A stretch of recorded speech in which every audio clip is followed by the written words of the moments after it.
안녕하세요, 제이제입니다. 오늘은 불륜의 유형과 대처법에 대해서 말씀드려 볼게요. 그럼 바로 시작할게요.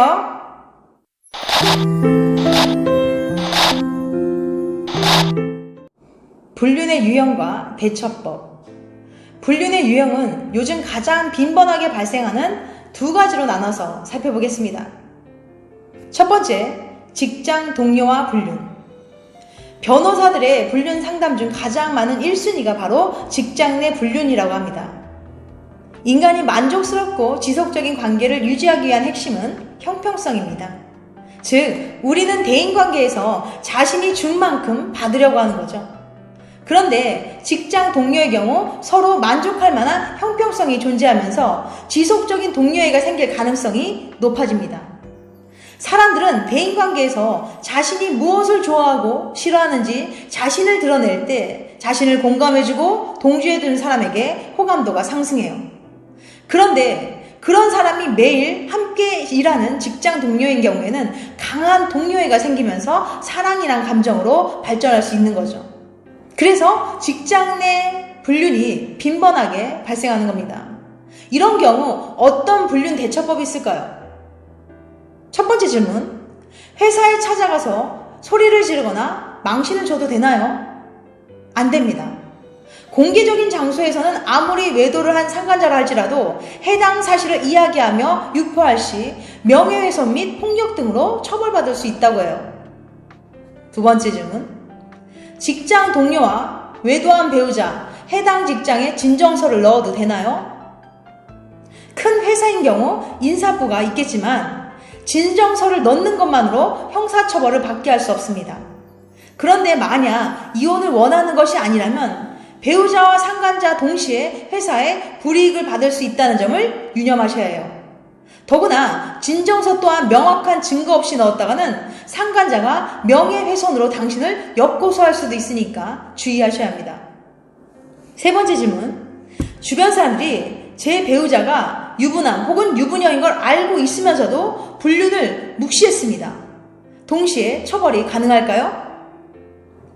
얼마 전에 종영한 드라마 부부의 세계에서 불륜남 이태호의 아내 지선우가 처한 상황이 바로 이런 상황이었죠.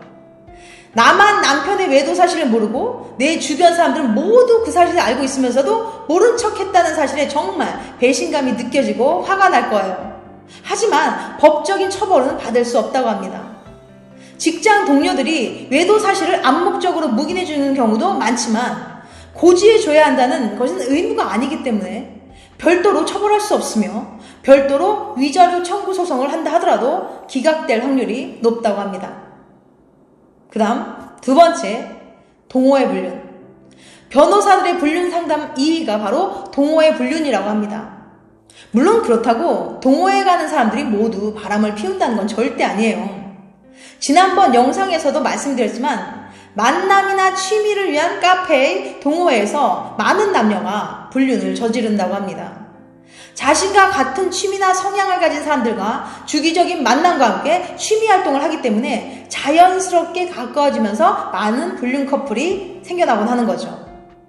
집에서 주말마다 밖에 나간다고 타박만 하는데 동호회 가면 자신의 취미를 이해해주는 이성들이 너무나 많기 때문이에요.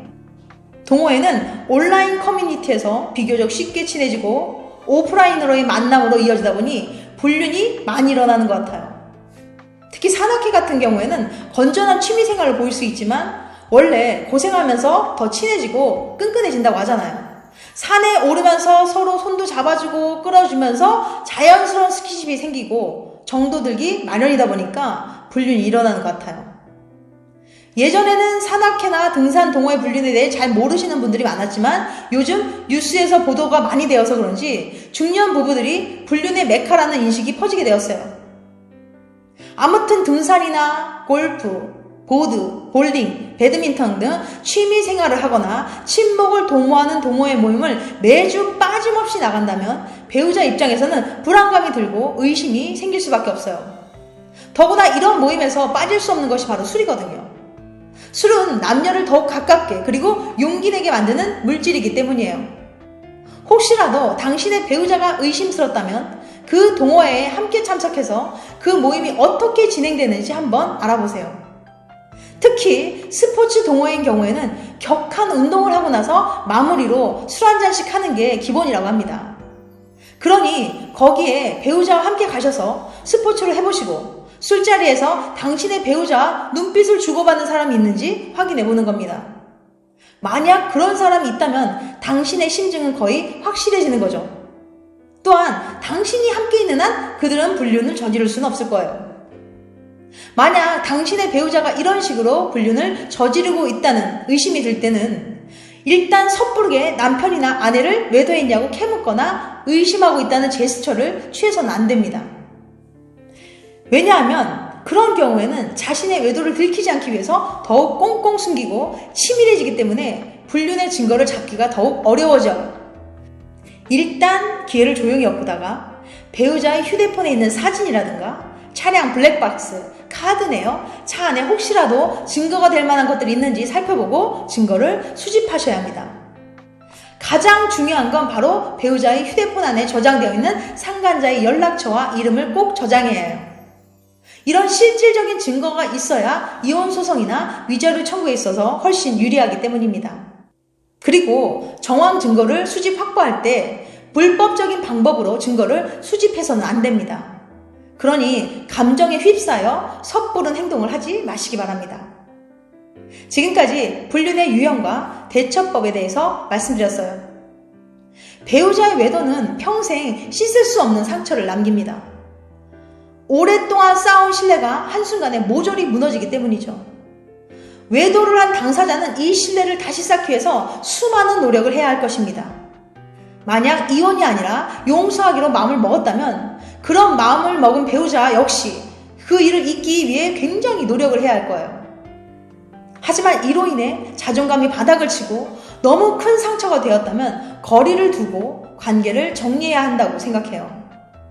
배우자가 바람을 피웠다는 사실을 알게 되면 자기가 받은 상처를 배우자에게 똑같이 되돌려주기 위해서 맞바람을 피려고 하는 사람들도 있어요.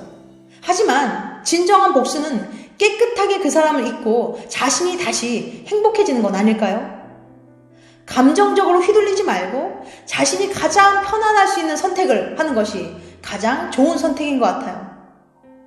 자신을 치유하고 다시 일어서서 희망을 그려보시기 바랍니다. 이건 어디까지나 저희 주관적인 생각이니까 그냥 참고해서 들어주시기 바랍니다. 다음에는 더 재미있고 유익한 영상으로 찾아뵐게요. 끝까지 시청해주셔서 감사합니다. 다음에 또 봬요. 안녕.